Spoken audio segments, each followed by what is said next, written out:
Minister, proceed. Thank you. Today I present to Lascan Comhairle the Water Services Bill 2017 before the Dáil. The bill provides for the repealing of the 2014 domestic water charging regime, and it introduces a new programme focused on the promotion of water conservation, and under which a levy will apply, but only in certain circumstances, for usage of water above a reasonable threshold. In making these changes, provision is made in the bill for the extinguishing of liabilities under the current regime and the making of refunds to the 990,000 customers who paid in accordance with the 2014 Act. This will give rise to a new funding model for Irish Water, which is underpinned by the bill. In so doing, the bill reflects the recommendations of the Joint Oireachtas Committee on the future funding of domestic water services, which was adopted in April by both houses of the Oireachtas. Publication of this bill brings us towards completion of an extensive deliberative process about the funding of domestic water services. It doesn't bring us to a point I am personally happy with or proud of, but my responsibility in this matter is to implement this legislation to protect Irish Water as a single public water utility and to continue to work to improve and modernise water services throughout the country. Whilst there may be many opposing views on the appropriate way to fund water services, this Oireachtas has had a full examination of the matter and came to a compromise that is reflected in the Joint Oireachtas Committee report.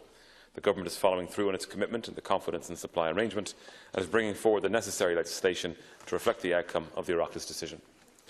This bill offers clarity and certainty to the water services sector about how services will be funded in the future and how Irish Water will implement the Government's objectives and priorities in this area. The bill will also help to increase transparency and accountability in relation to Irish Water and its performance, and will facilitate greater civic and public engagement on the issue of water as a natural resource to be protected and a service vital to our economic and social progress. Excuse me. Ceann Comhairle, over the past year we have seen an extensive policy debate on how we fund domestic water services. Last July, the Government enacted the Water Services Amendment Act of 2016 to provide the political space for a calm, comprehensive and detailed debate on water services. In the same month, an expert commission was established comprising international and national experts on water services, which dedicated 5 months to examining the various issues concerning the funding of domestic water services.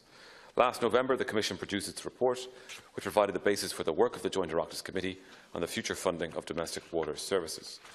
The Oireachtas Committee's deliberative process, which comprised public meetings and detailed submissions from a range of public bodies and organisations, involved a welcome discussion about the many deficiencies with our public water and wastewater system, such as the reliance of 736,000 people on public water supplies in need of remedial action, the discharge of raw sewage directly into local waters at some 42 urban areas at the end of last year, and the loss through leakage of about 45% of all water produced.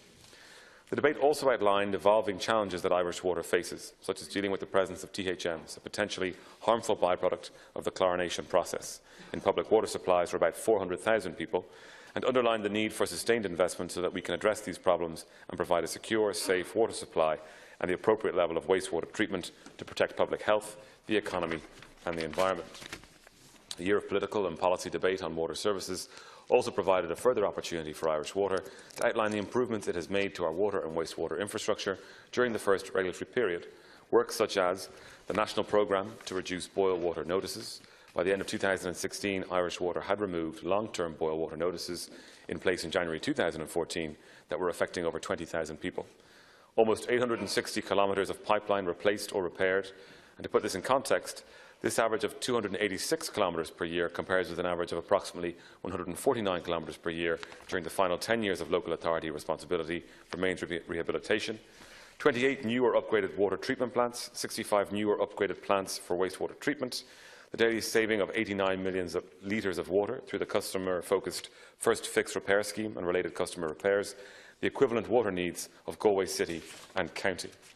These initiatives have all helped improve people's daily lives, whether it be the quality of the water they drink, the ability to drink it without boiling it, or simply living in an area free of raw sewage discharge.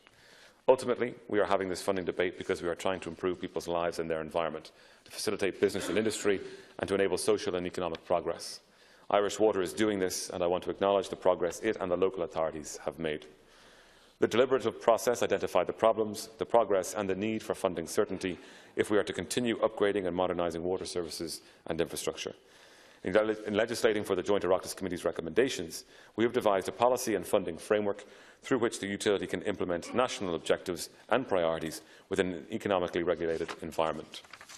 This framework provides funding certainty from Government whilst maintaining a regulatory environment that demands efficiencies of Irish Water through the targets set by the Commission for Regulation of Utilities, known until now as the Commission for Energy Regulation, but that will legally become the Commission for Regulation of Utilities in October. Whilst the processes of the Expert Commission and the Joint Oireachtas Committee resulted in enhanced debate on water services, the Government recognises the need for greater public confidence in the work of Irish Water, as well as further transparency about how it is funded and where that funding is invested. That is why we are providing for a water advisory body to give the Oireachtas and Government assessments of the performance of Irish Water in implementing its business plan. The Government also recognises the importance of the role of civic society in safeguarding water, be it for services to urban and rural areas or water in the aquatic environment. For this reason, and in line with our commitment in the draft River Basin Management Plan for 2018 to 2021, we are providing for a National Water Forum. Public support for water services investment, public awareness of and participation in increased water conservation and initiatives to protect water quality in our rivers, lakes and coastal waters, national appreciation of the links between water and public health, economic progress and environmental protection. These key aims will advance if wider civic society debates and analyses these issues on an ongoing basis. The Government will support this by facilitating and funding a national forum that will advise the Minister but will also have an independent voice to communicate directly with wider society. I will now outline the purpose and operation of each section of the bill. Section 1 sets out the short title of the bill and provides that the various provisions of the bill may be brought into operation on such day or days as may be appointed by order of the Minister. Section 2 sets out the definitions required to give effect to the provision of all parts of the bill. Section 3 is a standard provision enabling expenses incurred by the Minister in the administration of the Act to be paid out of monies provided by the Oireachtas. Section 4 of the bill provides that every order and regulation under this Act shall be laid before each House of the Oireachtas as soon as may be after it is made, and if a resolution annulling such order or regulation is passed by either House within the next 21 days on which that House has sat after the order or regulation is laid before it, the order or regulation shall be annulled accordingly. Section 5 of the bill outlines the legislation and regulations that are repealed or revoked. Section 6 of the bill provides for the insertion of certain definitions into the Water Services Act of 2007. Section 7 of the bill provides for the inclusion of the proposed water advisory body and the water forum and bodies that can be funded by the Minister. Section 8 of the bill provides for the Commission for Energy Regulation, which from the 2nd of October, as I said, will be known as the Commission for Regulation of Utilities, to carry out a review to assess the average consumption by customers of water services provided by Irish Water to dwellings, a review that shall be used by the Minister to set the threshold over which excessive usage payments may apply. The Commission will also recommend to the Minister, based on consumption trends, the level of allowance to apply for usage by larger households, that is, where 5 or more people are ordinarily resident in a dwelling. The first such review will be carried out and completed within 1 month after the coming into operation of this section, with provision for future reviews prior to the expiration of the water charges plans. Section 9 of the bill sets out the process for specifying the threshold amount and the allowance amount following receipt by the Minister of the report from the Commission. It specifies that the threshold amount shall be calculated by multiplying by 1.7 the amount assessed by the Commission as the average rate of consumption of water services in a 12-month period. Allowances will be provided where the excessive use of water is caused by the size of the household or medical needs in the household. A provision is made that the multiplier of 1.7 may be reduced in time, but not within the first 5 years of the Act and not without a positive resolution of the Oireachtas. Guidance is given in the bill as to the factors that might be taken into account in such a change to the multiplier in the future, which are primarily based on promoting water conservation and sustainable use of resources, reflecting the objectives of the Water Framework Directive. Section 10 of the bill provides for the insertion of a provision into the 2007 Water Services Act to preclude Irish Water from charging a customer for water services provided by Irish Water to the customer's dwelling where that customer does not consume water services in excess of the threshold amount. Section 11 of the bill inserts a provision into the Water Services Act 2007 for Irish Water to give notice to a customer where the threshold amount has been exceeded. A customer who continues to consume water services in excess of the threshold amount after a period of 6 months following a notice from Irish Water will be liable to pay Irish Water for the provision of any water services that exceed the threshold amount. The payment levels will be set by the Commission, having regard to the costs of Irish Water. This period of time will allow the customer to adjust their consumption patterns or avail of the Irish Water First Fix scheme where the usage is caused by a leak in the grounds of their dwelling. Section 12 of the bill provides that a customer who receives a notice of the provision of water services exceeding the threshold amount can seek an allowance relating to the size of their household to reduce or eliminate their liability. The allowance amount will be set by the allowance amount set will be multiplied by the number of persons over 4 in a dwelling. Section 13 of the Bill provides that a customer who receives a notice of the provision of water services exceeding the threshold amount can seek an exemption from payment where the usage arises from a medical need or a member of the household giving rise to additional demand for water services. Section 14 of the Bill provides for an amendment to Section 2 of the No. 2 Act of 2013 to insert the definitions for dwelling, strategic funding plan, threshold amount and water services policy statement. Section 15 of the Bill provides for the charging of customers of Irish Water for services that exceed the threshold amount in respect of which a customer is liable to make a payment, services relating to the connection of the dwelling to water services, and reading and testing of water meters when requested by a customer of Irish Water in respect of the dwelling. Section 16 provides that the Commission for the Regulation of Utilities would have regard to a strategic funding plan prepared by Irish Water when considering a water charges plan submitted by Irish Water. Section 17 provides that Irish Water amend their Code of Practice to make additional provision in relation to the making of complaints to Irish Water by persons in relation to notices received relating to the provision of water services and exceeding the threshold amount, and in relation to refunds being made by Irish Water to customers who paid water charges. Section 18 provides that the Minister shall prepare a water services policy statement before the expiration of the water charges plan. The statement will contain information concerning the policy objectives and priorities of the Government regarding the provision of water services in the State and will be laid before each House of the Oireachtas. Section 19 provides for Irish Water to prepare and submit a strategic funding plan outlining the arrangements for implementation of the objectives of the Water Services Strategic Plan for the duration of the water charges plan being prepared by Irish Water.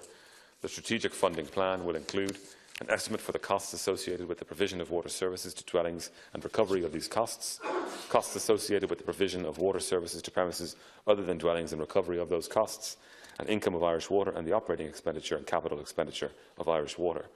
The strategic funding plan will be laid before each House of the Oireachtas and will be furnished to the Commission. As Corla, I plan on bringing forward a technical amendment at committee stage in relation to this section. The amendment will clarify that it is the objective of the Water Services Strategic Plan that need to be taken account of when Irish Water is preparing the strategic funding plan. Section 20 provides for grants to Irish Water, sanctioned by the Minister for Public Expenditure and Reform, towards the expenditure incurred by Irish Water in the provision of water services to a dwelling.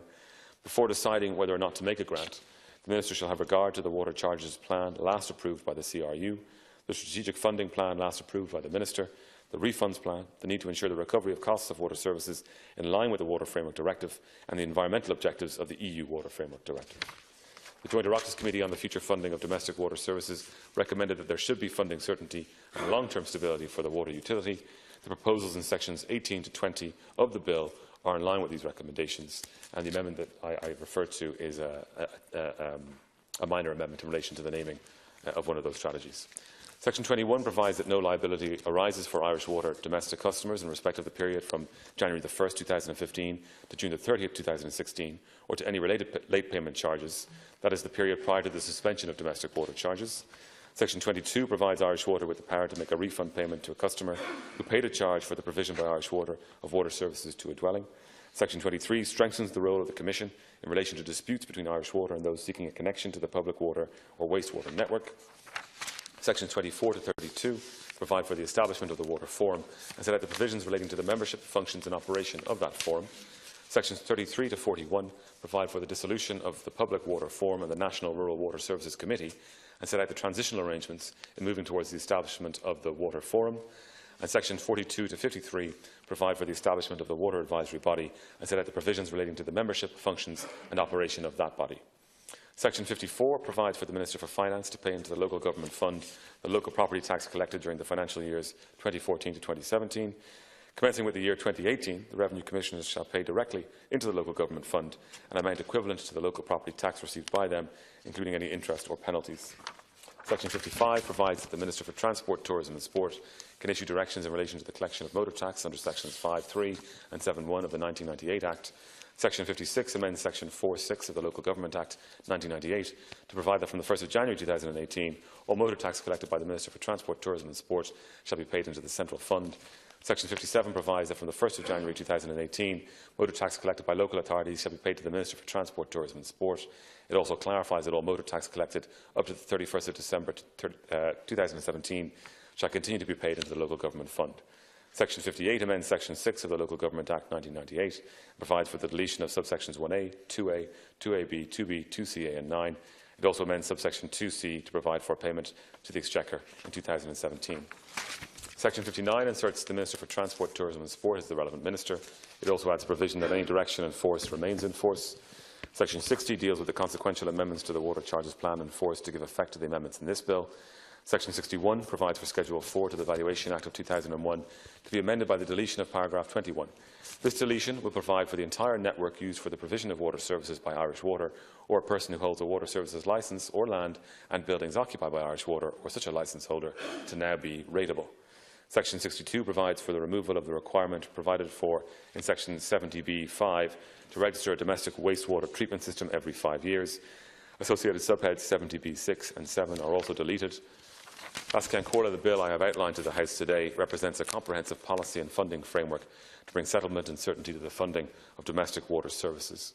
The framework should also improve transparency and accountability in relation to Irish Water, providing greater information to the Oireachtas and the public on the utility's work. This transparency and information will be underpinned by stronger public and civic engagement on water issues through the New Water Forum. The bill provides for retention of the incentive among households to conserve water and will help Ireland meet the objectives of the Water Framework Directive and other water directives. To be clear, the aim is not to establish a new domestic funding stream for Irish Water. We don't want any money raised through the excessive usage levy. We want to tackle the 8% of households using 30% of our water. They are using this much either because of leaks or because they may be willfully wasting it. We want to cut out both, not to get money for this waste. And again, this isn't about new funding. If you have additional people in your home, your allowance will be increased. If you have an illness, you will be exempt entirely. It provides a framework through which Irish Water and the water services sector can plan and deliver a modern, reliable public water and wastewater system, vital for families, communities, the economy and the environment. The ongoing debate on the funding issues has diverted attention to some degree from the core challenge of fixing our weak water infrastructure. It's time to give certainty to the sector, and the bill presented today reflects the outcome of a serious consideration of the issues by the Oireachtas.